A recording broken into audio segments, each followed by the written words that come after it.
adulte. Comme quoi, on veut faire on veut rendre Tanguy plus autonome et le faire quitter la maison. Une bonne façon de faire fructifier aussi le patrimoine familial. Le promoteur Développement McGill lance un projet qui mise sur ce concept à Montréal. Vous voyez déjà des images de ça, à quoi ça va ressembler. J'en discute avec le promoteur Stéphane Côté, qui est président de Développement McGill. Bonjour, M. Côté. Bonjour. Bon, ça, qu'est-ce qu'il y a de différent dans ce concept-là? Bien, ce qu'on voit au fil des années, ce sont les jeunes adultes comme ça qui, aidés de leurs parents, veulent acquérir une propriété. Et on sait que c'est pas facile. Des fois, des étudiants n'ont pas encore les historiques et les dossiers de crédit.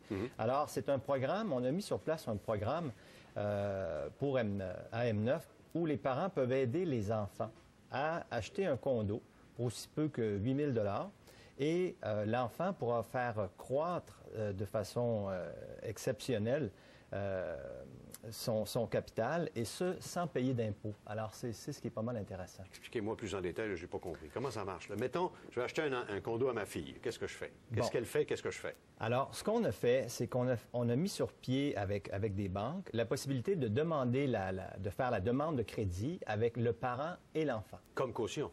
Comme caution. Voilà, exactement. Par contre, sur le titre de propriété, le nom de l'enfant seulement apparaît. OK. Donc, lors d'une revente future, eh bien, c'est considéré sa résidence familiale et dès lors, il n'y a pas de gain. Il n'y a pas de gain en capital. Et ça n'est pas une résidence secondaire pour moi sur laquelle je serai imposé en gain capital. Exactement, exactement. L'autre mesure, c'est que on a mis en place d'avoir seulement un dépôt mise de fonds initial de 5 %. Et alors, dans le cas qui nous concerne, ça peut représenter seulement 8 000 $. OK. Et on a mis en place aussi des taux d'intérêt garantis pour toute la période de la durée de la construction, soit 24 mois. Donc, si quelqu'un a peur d'une hausse des taux d'intérêt, alors à ce moment-là, les taux d'intérêt sont gelés. Et on a mis en place aussi un mécanisme de remboursement de 1 000 $ des frais de notaire lors de l'acquisition. Alors ça, c'est notre programme. En plus de ça, il y a les programmes de la Ville aussi qui s'offrent aux premiers acheteurs. Donc, ça rend quand même l'opération très intéressante. À quoi ressemblent ou vont ressembler? Est-ce qu'ils existent déjà? Ils sont en construction? En fait, ils ne sont pas commencés encore. Le projet M9, là, qui est tout juste à côté du Vieux-Montréal, sur Bonaventure, est un projet de 4 phases. Il y a une phase qui est complétée. La phase 2 est en construction. La phase 3 est en vente présentement et on commence la construction cet automne. Il en reste très peu, là, des petites unités. Ça a été populaire. Et là, il nous reste une phase 4. Que vous allez développer. Exactement. Combien d'unités? C'est à peu près 350 en tout. Ouais. Bon, et dans la phase 4?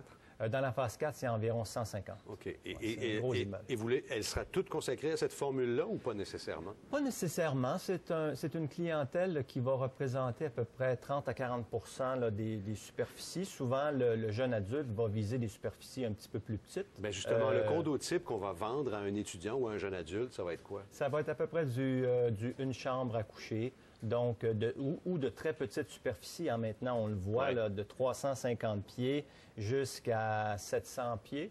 Après ça, les superficies plus grandes vont répondre plus à des couples. Et qui paie? Est-ce que le parent paie l'hypothèque? C'est ça l'idée? Ah, bien là, c'est selon l'entente familiale. Il faut s'arranger, là. Il faut s'arranger dans la famille. Mais on sait aujourd'hui, avec le coût des loyers, et si on est en mesure d'avoir un taux hypothécaire qui est protégé et qui est très bon... c'est quoi le taux présentement? Je pense qu'on est capable d'avoir une hypothèque 5 ans aux alentours de 3,5 % présentement. Avec l'entente que vous avez avec l'institution financière. C'est ça. Alors, ça revient à la même chose que payer un loyer, quoi. Et cette formule-là, vous la testez ou vous l'avez déjà éprouvée sur les phases précédentes? Non, c'est assez nouveau. Ça fait environ 2 mois, mais c'est en place, c'est en vigueur présentement. Les ententes avec les banques sont prises et ça fonctionne. En avez-vous vendu des condos sous cette formule-là? Absolument, puis ça marche très bien. Et les condos seront prêts d'ici 24 mois. C'est ça. La phase 2 va être livrée cet automne et la phase 3 dans 24 mois. En terminant, quelle est votre vision, non seulement sur ce projet-là, mais sur l'immobilier à Montréal présentement? La copropriété, il s'en est beaucoup vendu. Bien, la copropriété, on le sait, c'est le mode d'habitation du futur pour les grands centres. Hein. Il y a moins en moins de terrain. Oui. Il faut aller en densité et c'est une question de prix, évidemment. Bon, est-ce qu'il y aura que des jeunes dans ces condos-là?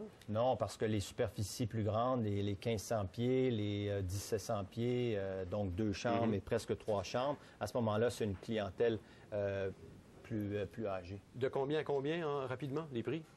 De 150 000 à 1 million. Merci beaucoup. Merci, au revoir. Au revoir, Stéphane Côté, président de développement McGill. Au retour, un incendie s'est déclaré en fin de matinée à la raffinerie Suncor de Montréal-Est. Heureusement,